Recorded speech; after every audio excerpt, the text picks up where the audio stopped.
Earlier, I sat down with David Brooks from Shawnee Milling Company, who's a member of the MIO Coalition. Well, we talked a little bit about the Made in Oklahoma program, but tell us a little bit about the MIO Coalition. Made in Oklahoma Coalition is 10 years old this year. We just celebrated our birthday. What happened is 10 years ago, local food companies got together, and as a marketing ploy, we started sharing our money to buy ads to promote Oklahoma. We became organized, and the coalition came about to remind people to buy Oklahoma products. It started with a survey. We did a survey of Oklahomans, and the survey really just asked, would you support Oklahoma companies? 87% said absolutely. We then said, can you name any Oklahoma companies? Less than 3% could name Oklahoma companies or any products. So our promotion became awareness of Oklahoma companies, and is still our mission statement. We did that same survey a couple of years ago.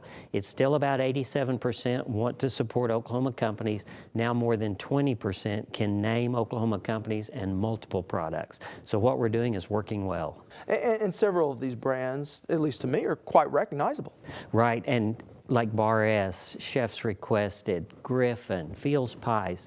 Those are companies that have been in Oklahoma for years and years, some of us over 100 years, and people just didn't know it. They thought they were just another product on the shelf. We're introducing them to who's in Oklahoma. And you're also helping mentor some of the smaller companies that are in a separate program called Made in Oklahoma. Right. There is a Made in Oklahoma program, and as companies get big enough to be in good distribution and have a way to produce enough product, we mentor those small companies and show them the ropes to get into local ads, to get into the local grocery stores, that kind of thing. And it's kind of just free help from people who've been around the block a few times. And while these all are local companies, their reach is certainly further than just local. Of the Made in Oklahoma companies, of which there are 35 of them, we have a little over $3.5 billion in sales with a B, and about 70% of that actually leaves the state of Oklahoma. And the good part is the checks keep coming right back here to help the Oklahoma economy. That's the best part of shipping out of state. Certainly. And when you ship out of state, the program is called something different than Made in Oklahoma, which I think is quite interesting. Well, we went down to Texas a couple of years ago, and we went down as Made in Oklahoma. Well, nothing made in Oklahoma works well in Texas. In fact, they ran us back across the Red River. So we went back as good for you, good for Texas.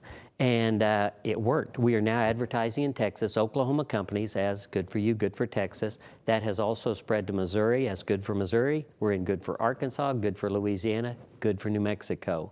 And it is just Oklahoma companies banded together to market together out of state. Yeah, certainly truth in advertising. It is good for them, but it's also good for Oklahoma as well. It's good, and the way we do it is we have a paper towel now, the Made in Oklahoma Coalition paper towel. We also have it branded as good for Texas paper towel. All the proceeds from those paper towels that we sell here and out of state go to the local food banks. So that is a give back, and that's the good for you part. Right. Now, I think people certainly can look for you in all our grocery stores, but there's a lot of restaurants in Oklahoma that are also a part of this. We have 85 restaurants in Oklahoma that have been identified as good for you, good for Oklahoma restaurants, and that is because there's a benchmark of the number of Oklahoma items they need to carry. They need to be cooking every day in their restaurant, and 85 have done that. It's not restaurants that you wouldn't know. It is restaurants you recognize. Good Egg Dining Group, which is Pops out on the highway, which is the Red Prime Steakhouse. Cattleman's is a Made in Oklahoma restaurant. So a lot of places that you're eating now, you're eating Oklahoma restaurant food. And we are going to be featuring them over the next several months. Right. In fact, you're going to do a lot of shows in some of these restaurants, in some of our facilities where we produce the product that's going to grocery stores and restaurants. And it's pretty exciting for people to see where all these Oklahoma products are going. And I hope they're excited to support Oklahoma. And certainly, while great food, it's also really good for our economy. It's very good for the economy with 20,000 employees and over $3.5 billion in sales, and that's just the tip of the iceberg. Shawnee Mills, where I work, we actually go out and gather most of the wheat in western Oklahoma that's grown from the local farmers, which helps that economy. Then we mill it and turn it into flour and ship it out. Chef's Requested and some of the other meat producers like Lopez Foods buy most of their cows, most of their product from the Oklahoma State stockyards in downtown Oklahoma City. So they're helping the economy that way also, which is not in our numbers. So we're bigger than we look. All right, David. We're certainly looking forward to featuring many of these stories in the coming months. Well, thank you. Now, if you'd like to see more about the work MIO companies are doing, not only to promote their products, but to also help the state, we have a web-only feature of some of their recent work with the Oklahoma Food Bank. Simply head to okhorizon.com and click on Value Added.